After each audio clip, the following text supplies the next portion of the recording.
Welcome back for part 3 of the series, Crashing Locomotives for Show. Part 2 ended with the locomotive collision at the Iowa State Fair in Des Moines. Let's move on to the other staged crashes in 1896. The Penny Press newspaper in Minneapolis promoted a locomotive collision on August 23rd. This event would be held at Minnehaha Park on the Chicago, Milwaukee and St. Paul Railroad line in South Minneapolis. The crash would be held at the driving park, where there was also a baseball field. The first locomotive, number 46, had been used by the Northern Pacific Railway and was called Gold. 46 had been sitting unused in a roundhouse for 16 years. The other locomotive, number 2, was called Silver and had been used by the Great Northern Railway. Both locomotives were made by the Baldwin Locomotive Works of Philadelphia, Pennsylvania. Advertising was not very extensive, but various notices did appear in the local newspapers. David Clough and John Lind were competitors in Minnesota's 1896 governor's race.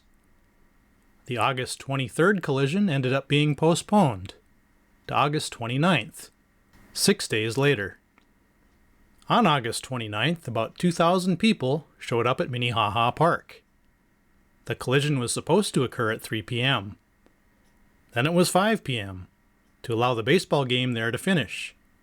Around 6 p.m., a frightened-looking man appeared and shouted that the affair was postponed again. Due to the low turnout of people, the penny press could not pay the railroads to crash its engines. Naturally, the people who had turned out were not happy, calling the event a gigantic fake. Under new management, a third try at the collision was advertised for September 4th, also to coincide with a baseball game. Meanwhile, the Western Railroad Collision Company was also planning to host a made-to-order collision to coincide with the Minnesota State Fair on the very same date, September 4th. The Western Railroad Collision Company worked with the Chicago, St. Paul, Minneapolis, and Omaha Railway to host the event at Hazel Park. Hazel Park was a short ride on the railroad from downtown St. Paul. For this collision, it was suggested that one locomotive be called Minneapolis and the other St. Paul. The event was also lightly advertised in the local press. However, neither collision took place. There were just too many competing events for the locals and the transportation infrastructure. One event was the Civil War Veterans Reunion, and the other was a Minnesota State Fair. Between the two events, it brought the greatest volume of travelers through the St. Paul Union Depot in history. The number of arrivals for 3 days was placed at 175,000. September 15th was the next planned collision at Crush, Texas, just north of Waco. William G. Crush was the promoter, leading some to call the event the Crash at Crush.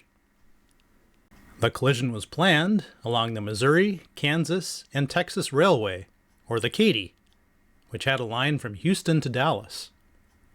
The railroad fare to the event depended on how far people had to travel to get there. Some came from long distances. The Katy supplied locomotive 999 for the event, as well as locomotive 1001. Each locomotive would pull 6 stock cars for the collision. Ironically, the graphics used for the crash at Crush looked very familiar. This is the graphic that Alfred Streeter used to advertise his collisions. At the event site, the crop of a farmer was purchased, the right-of-way was leased, and the site was fenced in. An actual depot with a telegraph office was erected, making it officially Crush, Texas. William G. Crush even had an office in the station. A wooden platform was built at the depot for passengers to easily disembark from railroad cars. The superintendent of the Katy dining car services erected a restaurant on site to feed the hungry visitors. A bandstand was constructed to keep visitors entertained while they waited for the crash. A reporter stand was built to house the multitude of newspaper reporters who came to watch. Finally, Crush added a camera stand for the many photographers who were expected. Drinking water was supplied from 4 large tanks filled with ice, which was piped to various parts of the grounds. 25,000 people came out to watch the collision take place. It was hard to keep the crowd at a safe distance from the collision point. However, when they saw the trains bearing down at each other, they did back up. The 2 trains met at about 50 miles per hour, within 20 feet of their intended point, at about 5:30 p.m.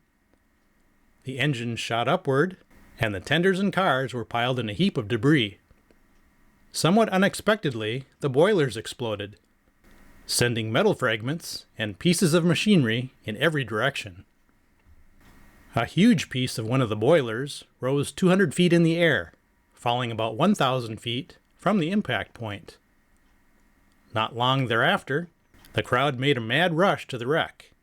Both trains were piled into a mass not 50 yards in length. The wreck was soon covered by people who tore any fragment they could from the wreck for souvenirs. Then there was a wild race to leave the grounds. Confusion was rampant. People did not know which train to take, and railroad officials were unable to provide much help. Departing trains did not appear until 6:30 p.m. By then, crowds were lined along the track for 2 miles, making it almost impossible for cars to get through. For hours, men and women fought for places on departing trains. Thousands of people were hauled to Waco and dumped off, where they sought information on how to get home. Many gave up and went to hotels for the night. Hundreds of people had not eaten for hours, as the lunch stands at Crush had quickly sold out. Finally, the exploding boilers resulted in 2 deaths and multiple injuries. One woman, who was standing 1,000 yards away, was struck in the head by a piece of metal. She later died. A young man watching the collision from a tree about 800 yards away was struck in the head by a flying chain. He died later as well. A photographer from Waco was struck in the eye by a piece of metal and was seriously hurt. He was standing on the photographer's platform about 100 feet away. The other injuries were also caused by flying shrapnel, likely from the explosion of the boilers. Another man fell off a railroad car north of the crash site and was run over and killed. So the publicity from the crash at Crush was not all good. The Chicago Special Attraction Company planned the next collision at Sioux City, Iowa, on September 18th. Sioux City was in the northwest corner of Iowa, along the Missouri River. This made-to-order collision would be held at Riverside Park, near the junction of the Missouri and Big Sioux Rivers, on the Chicago, Milwaukee, and St. Paul Railway. One locomotive had its smokestack painted gold and was called the McKinley, while the other had a silver smokestack and was named the Bryan. For the collision, each locomotive would pull 2 cars. The locomotive collision was part of the Sioux City Fair and was held on Sioux City Day. Admission to the event was set at 50 cents. Again, the collision was advertised as an exciting spectacle, a once-in-a-lifetime event. During the days leading up to the event, the locomotives were steamed up and driven up and down the tracks. On the day of the collision, people turned out in droves to go to the fair. It was estimated that 12,000 people were at the fairgrounds to watch the crash. The rails were laid so that the collision would occur in front of the grandstand. Many people in the crowd hated to see the locomotives being destroyed. They believed that the 2 locomotives should be preserved for future generations. The locomotives had been used to pull trains years ago in the Sioux City area. They had also been used in conjunction with ferry boats along the Missouri River, long before a bridge was erected. As the engines started toward each other, one of the engineers took longer than expected to jump off. The locomotives crashed together around 4:30 p.m. At the moment of impact, thousands of people held their breath as the crash rang out. The next few seconds were hard to describe, as there was a cloud of steam and smoke covering the scene.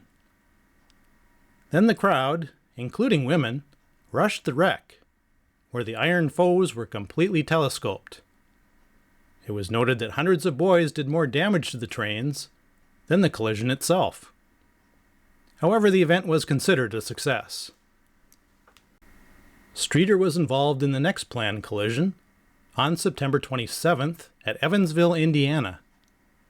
Evansville was on the Ohio River and the Ohio Valley Railway. The collision location was south of the city limits. The two locomotives used in the crash were named after the 1896 presidential candidates. Streeter's traditional drawings were used to advertise the event in the surrounding newspapers. Despite Evansville being a somewhat small city, the local newspaper said Evansville was not to be outdone. The two decorated locomotives were put on display at the local depot and were the talk of the town. Admission for the event was set at 50 cents for adults, 25 cents for children. Fare to get to the site was posted at 15 cents. Streeter always set his goal high, this time hoping for a crowd of over 100,000 people. Being on the Ohio River, some of the excursionists came by steamboat. On the day of the event, rain set in and continued throughout the day. The large tent worked as advertised, keeping the rain out. However, the event site was on low ground, and in many places the water was almost a foot deep. The two engines were steamed up and ready to go if the weather improved. But it wasn't meant to be, and the event was postponed, to the great disappointment of people who had traveled long distances to attend. The new collision date was set as October 4th.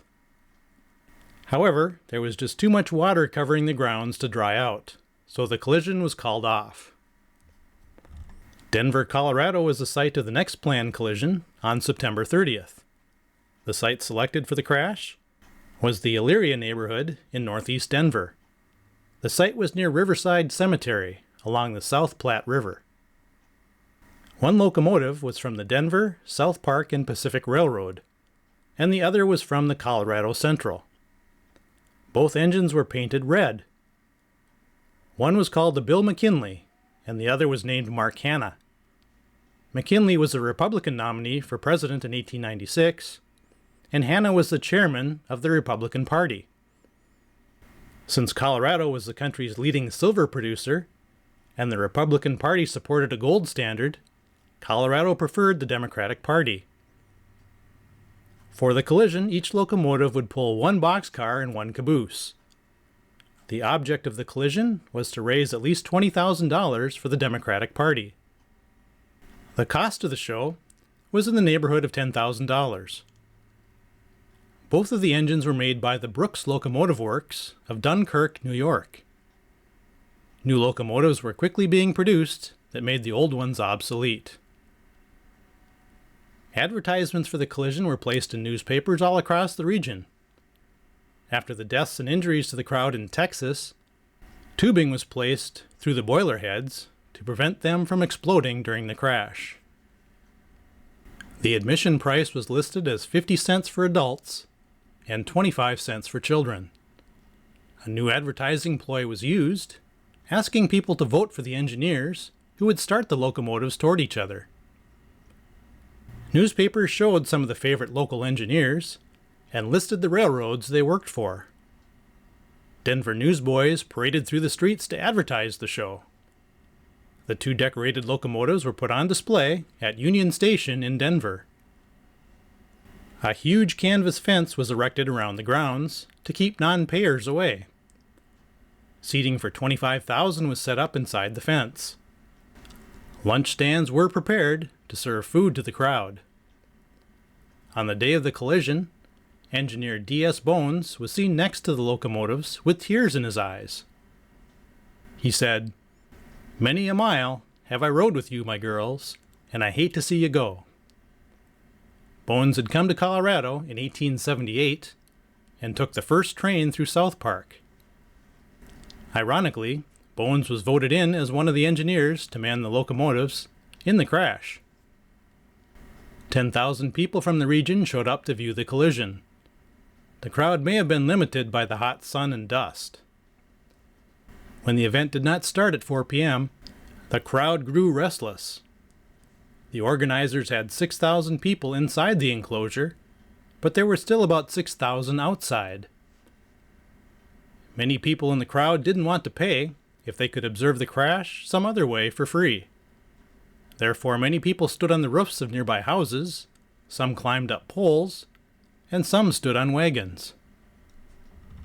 The organizers wanted to delay the crash as long as possible to get more paying customers inside. Therefore, the engines didn't move into place until around 5:15 p.m. Then, as the locomotives were launched toward each other, the wheels of one slipped for several seconds.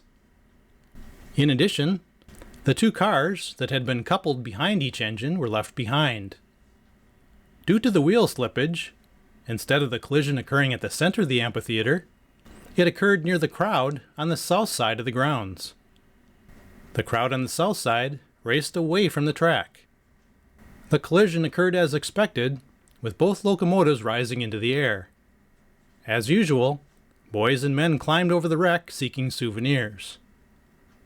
One newspaper called the event a fizz, or a spectacular disappointment. Later it was noted that 4,200 tickets had been sold. If they had all been sold to adults, that would be about $2,100. If the event cost $10,000 to host, no money was made for the Democratic Party. One more event occurred in 1896 on the Memphis Railroad at Kansas City, Kansas. This railroad ran from Kansas City through Fort Scott to Memphis, but the event would be staged at Merriam Station. Merriam Station was southwest of downtown Kansas City, so it would take a short ride to reach it. One locomotive was called Gold, while the other was titled Silver. Each engine weighed 6,500 pounds. For the collision, each engine would pull two gigantic refrigerator cars.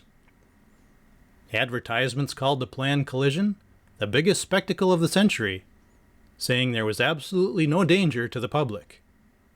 The wreck was planned for 4 p.m. on the 6th.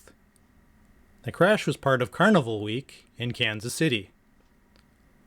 One new feature to attract public interest was that the crowd could watch a steam wrecking crew pick up the debris after the crash. To prevent danger to the crowd, special plugs were put into holes drilled into the boiler heads to prevent the boilers from exploding. At the planned collision site, 30 acres of sloping ground were enclosed with a 12-foot wall. Trains departed the Union Depot every 5 minutes to carry people to the crash site. There was even a band contest which provided music to the crowd before the collision. At 4:30 p.m., the engines slowly came together in front of the crowd and touched noses. Every vantage point outside the enclosure was covered with small boys, who couldn't afford the admission price. Trees on the adjoining hillsides were also covered with people.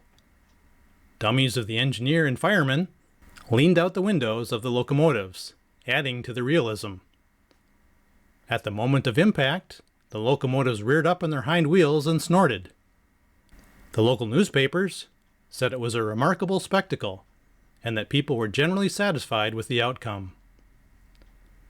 I hope you enjoyed this series on the staged locomotive crashes of 1896.